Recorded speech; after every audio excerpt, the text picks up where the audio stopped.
Lectura del Santo Evangelio según San Lucas. En aquel tiempo dijo Jesús a sus discípulos: a vosotros los que me escucháis os digo, amad a vuestros enemigos.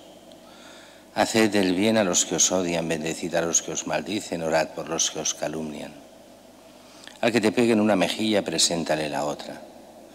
Al que te quite la capa, no le impidas que tome también la túnica. A quien te pide, dale; al que se lleve lo tuyo, no se lo reclames. Tratad a los demás como queréis que ellos os traten. Pues si amáis a los que os aman, ¿qué mérito tenéis?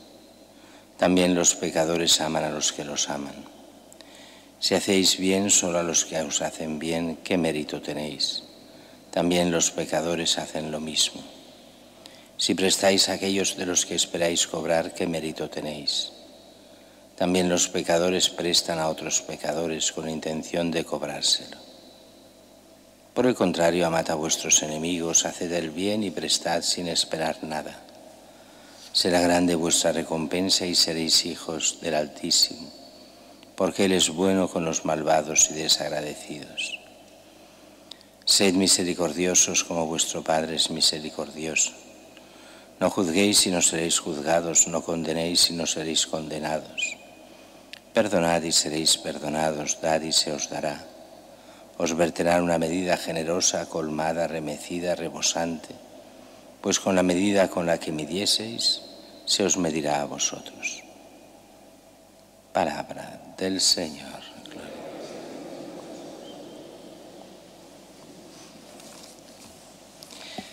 La primera lectura, una lectura muy curiosa, que es sobre uno de los problemas que había con los conversos del paganismo, no del judaísmo, que estos ya lo tenían más claro, pero los conversos del paganismo habían sacrificado a los ídolos y sabéis que se hacían estas fiestas donde se repartía gratis, en muchos casos, la carne inmolada a los ídolos. ¿Se puede comer de esa carne? ¿No se puede comer de esa carne? ¿Eso es idolatría? ¿No es idolatría? Para Pablo, como buen conocedor de la fe, sabe muy bien, y así lo explica, que los ídolos no son nada. Son falsos. Son trozos de madera o de piedra o de lo que sea, pero no son nada. Inmolar carne a los ídolos, la carne es igual que cualquier otra. No habría ningún problema en comer esa carne, sabiendo bien que los ídolos no existen.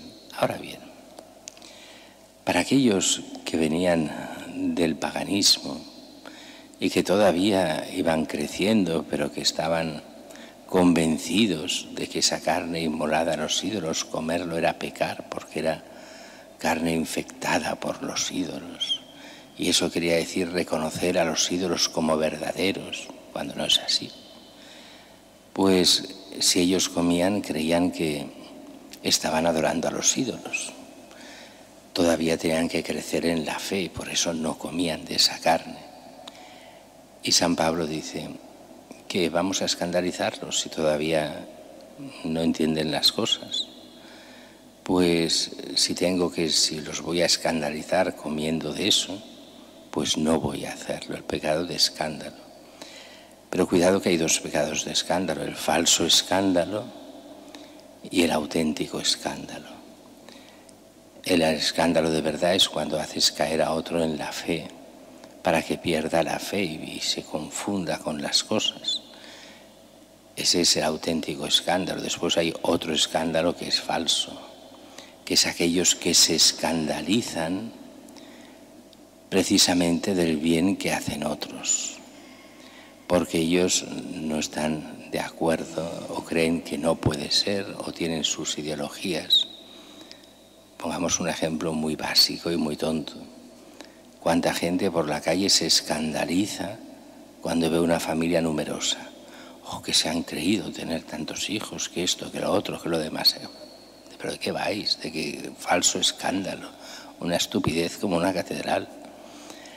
O así, gente que se ha escandalizado como si perdiesen la fe, que no han tenido nunca, cuando veían a los santos actuar. Es que actúa de una forma como si él se creyese quién sabe qué, eran simplemente los santos que hacían lo que creían que tenían que hacer. Y los otros se escandalizaban, pero ¿de qué van? Era gente que es falso escándalo porque nunca habían tenido fe y no caen de la fe, ni muchísimo menos. Si hubieran sido más receptivos hubieran obtenido la fe. El caso, ante los que se convierten, que todavía no tienen una fe madura, hay que ir con cuidado en hacer cosas que son lícitas, pero que no entenderían para nada.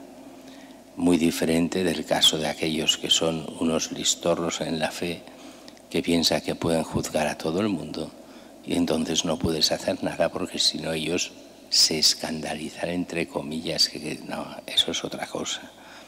Y eso lo hemos visto en muchas parroquias, el que anuncia la verdad muchas veces es criticado y le dicen de todo por parte de aquellos que no creen precisamente, pero que a veces se muestran como adalides de la moral y del bien y no son nada. El Evangelio de hoy es un Evangelio muy complicado porque es un cambio radical respecto al Antiguo Testamento, que en el fondo es profundizar del todo el Antiguo Testamento y además es la forma que tiene Jesús de enseñar. Es como un péndulo que pasa de un lado al otro de forma radical. A vosotros los que me escucháis os digo, amad a vuestros enemigos. Y uno dice, ¿y cómo se puede amar a los enemigos? Si precisamente lo que se enseña siempre es amar a los amigos y odiar a los enemigos. Fijaros todo lo que pasa en los países que no son cristianos, todo el conflicto entre judíos y palestinos, o entre ucranianos y rusos, o entre, aunque esos en teoría son cristianos, no lo son. Él lo es parte del pueblo, pero los que gobiernan no. Y allí solo es el odio. Amar a los enemigos ni hablar. Ahora bien, ¿qué se entiende por amar a los enemigos?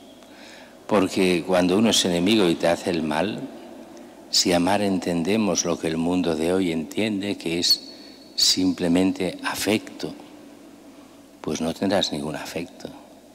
No tendrás una tendencia a quererlo afectivamente, sensorialmente. No es eso.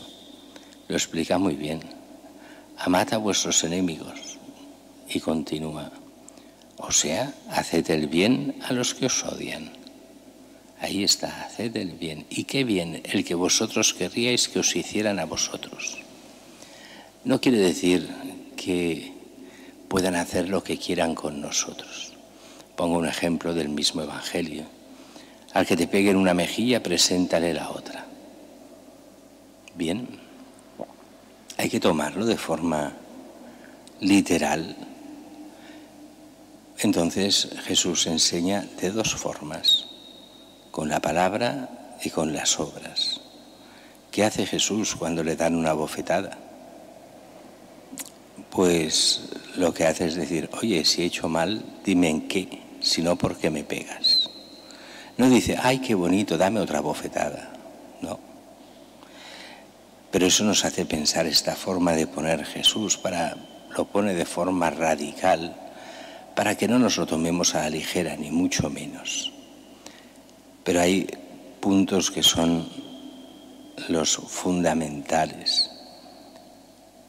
Amad a vuestros enemigos, haced el bien a los que os odian, tratad a los demás como queréis que ellos os traten, haced el bien y prestad sin esperar nada, y sed misericordiosos con los malos, como vuestro Padre es misericordioso.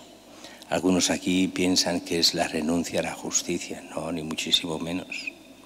Es simplemente que al otro solo se le puede llegar al corazón cambiando nuestra actitud.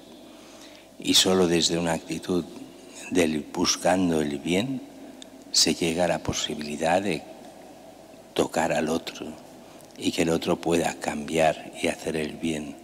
La mentalidad del ojo por ojo, diente por diente, tú me la haces, yo te la devuelvo, solo lleva a la destrucción y al mal de aquel que se cree bueno y acaba siendo peor que sus enemigos.